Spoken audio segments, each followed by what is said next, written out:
Good day, everyone. We often see materials melt, boil, or change.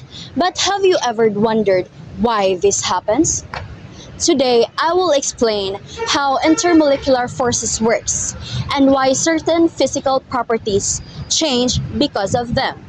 Let's begin. There are different types of intermolecular forces. The first one is to be London diversion forces.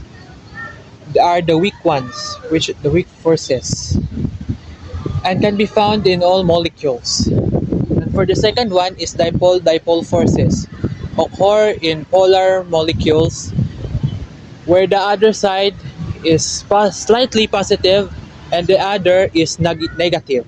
And the third one is hydrogen bonding. It's the best type, and it happens when hydrogen bonds with oxygen, nitrogen, and fluorine.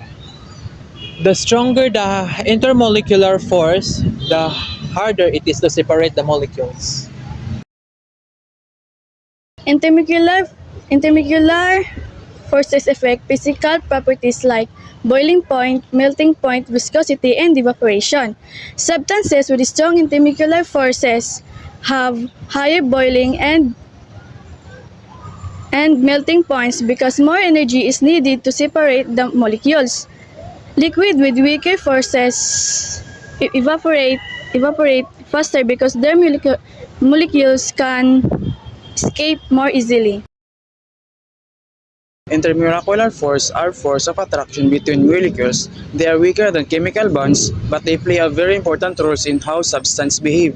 Their force keep close molecules close together, whether solid, liquid, or gas.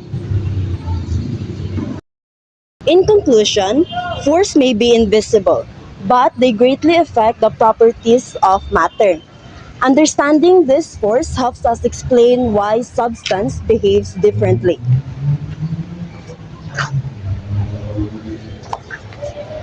Thank you for watching. We hope that this video helps you understand an intermolecular force better.